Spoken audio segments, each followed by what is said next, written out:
Hey everyone, Emily here from Peach Street Crafts, and today I thought I would come on and show you my plan and my materials that I'm going to be using for scrapbooking my wedding album. So this is kind of part one of hopefully a series. I'm feeling really nervous to get started. With something like a wedding, it's such a big thing that I don't want to mess it up. I also haven't scrapbooked in a really long time, so it feels weird to come back into scrapbooking with such a big project, because I do have a lot of pictures and a lot of things that I want to add. And it's just also is it just the wedding? Do I include stuff leading up to the wedding? I don't know. So I'm feeling lots of feelings of nervousness, lots of things. So I'm hoping that maybe sitting down and kind of going over what I have and talking you through some of the ideas that I want to do will help me feel a little bit more motivated and excited to get started, because I'm not really feeling those two things quite yet. So I posted a haul video a while back, and I ordered some stuff from scrapbook.com, and I also picked up some stuff from Hobby Lobby. So I don't want to do too much of a repeat of that video, but I do just want to show you that I'm using the Parasol collection by Maggie Holmes. I got married in March last year, so we just celebrated our 1-year anniversary. It also took a long time for the photos to come back, because with all the COVID weddings, our photographer was had to reschedule so many that she was pretty much every day she had a wedding that she had to shoot, or every weekend.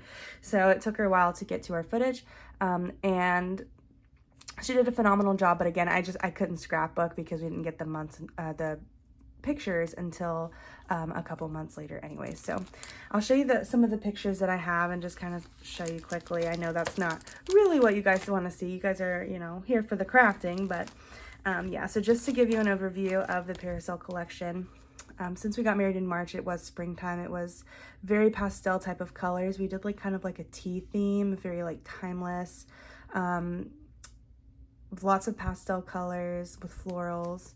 I don't know how I would describe my wedding. I'll have to show you guys some pictures, and maybe you could tell me, because I just kind of went with the things that I know and love, and the colors that I am attracted to.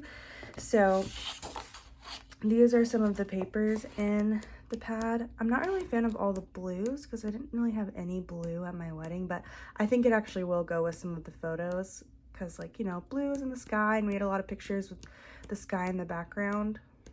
So I don't know, maybe it'll tie in. And then the rest are repeats. You can see lots of pretty colors, pastels, and also some dark patterns too, kind of mixed in. I feel like this is also a timeless type of print. Cut aparts, things like that. So that is the paper pad. This is an extra paper that I bought. I really love just the vintage feel of it. I will kind of say my wedding did almost have a little bit of a vintage feel. We used old vintage books everywhere to decorate. So yeah, it kind of ties in. I got 2 orders of the chipboard because I love chipboard, but also it's an album, so I don't want to go too crazy. I don't know. But just so that I have plenty left, and if I ever need to add stuff later, I need to have everything I need. 2 things of the ephemera. These are just some of the elements in it. Again, I don't want to just do a repeat of the haul. This is really cool. I don't think that they have done this with very many collections, but there's some stationery and some different cut apart, things like that. Got the little sticker book. It's a mix of some of the icons. It's a mix of paper and clear stickers, which I like. And then some stuff from Hobby Lobby. Of course, I'm going to be using some doilies, some pearls. Those are my fave.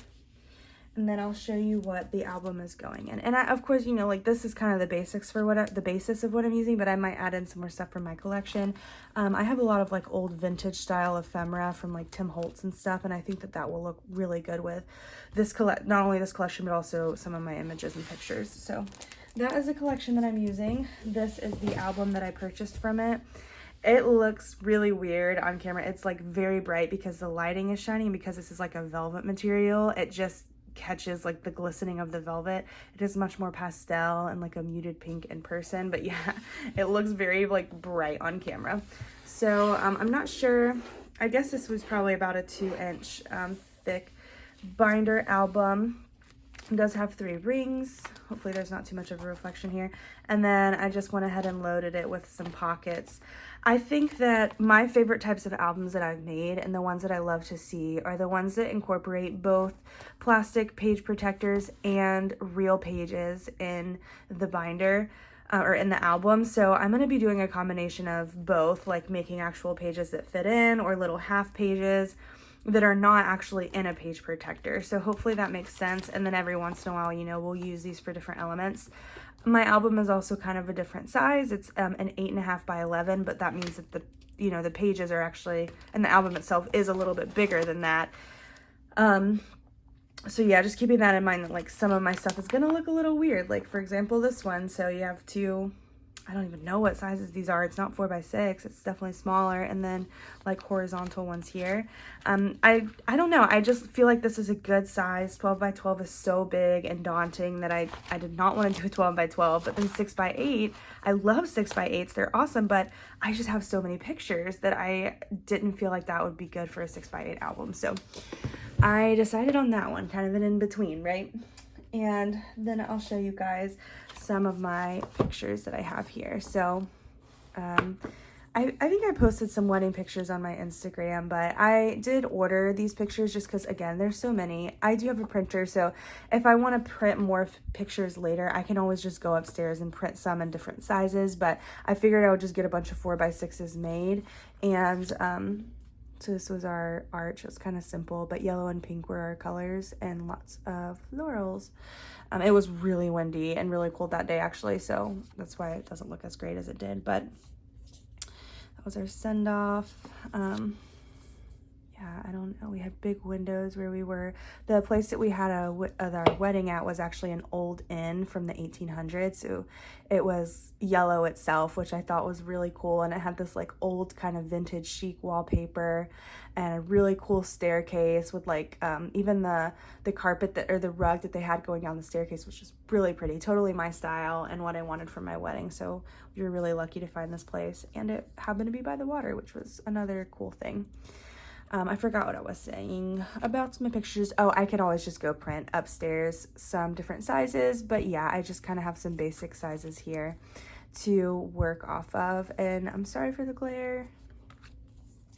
These are some of our colors. We did have like a mint kind of blue. The picture filter kind of altered the colors of the blues a little bit, but you can see it was much more pastel in person. So our colors were pink, yellow, and blue, and I just let my bridesmaids pick what color dress that they wanted. So we had 2 of each color. And this is another image. We did satin dresses too, which I felt like was really different and really pretty. I liked how they looked in the pictures a lot better than some of like the chiffon dresses. And you can kind of see my bouquet there, but it had a combination of our colors. And I'll skip over some of the like wedding party pictures because I don't want to put too many of my friends on here. I don't have their permission, but this is our cake. It was so gorgeous, but it was so big, you guys, that we had to take it home with us. And like we didn't have anywhere to put it. We were going on our honeymoon, so we cleared out all of the shelves in our fridge, every single one, and we managed to fit the cake inside. But this is my nephew. You can kind of see, I'm not the biggest fan of like the edits of the pictures, like the filters on it. It's much more like fall almost. That was my dress. Okay, I think we're getting to some of the decor. Here we go. So we had these like really pretty pastel cookies with some fondant flowers on them, some like vintage plates and napkins. We had a tea party type of wedding, like I said. So this picture didn't turn out. It was actually supposed to be zoomed out a little bit. It looks very zoomed in and kind of weird, but my dad and I made this really cool. We used a piece of plywood. We cut rectangles and then filled in all of the rectangles left over with white trim, and then we put some hooks in the trim so that we could hang 75 teacups. It might have even been more than that. And then we had some more areas and shelves that we put up to put teacups on. And then this was the area. So instead of having a traditional bar, we had a tea bar. And that's my last name, mostly. And so here's just some of the teapots. And you can see some of like the vintage books that we had. I don't know. We didn't have, these were our table settings, were just my favorite things ever. So vintage books with flowers, these watercolor table numbers, and then a little wood slat. So like kind of cottagecore a little bit too. We didn't have a whole lot of money. We paid for our wedding ourselves, so every dime we saved up for the past, we've been together 7 years, and then one of those is married, so like for 6 years we had been saving. I knew that I wanted to do a wedding and like be able to make it how I wanted. Not a big wedding per se, but like something that I was passionate about. So we saved up, so it wasn't like, you know, a whole lot of money since we're both in our 20s or early 20s, and yeah, but it was a beautiful day, and I can't wait to start scrapbooking it. So thank you guys for watching. I think I'm gonna stop here. I just wanted to show you some of my materials that I'm using and talk to you about my plan.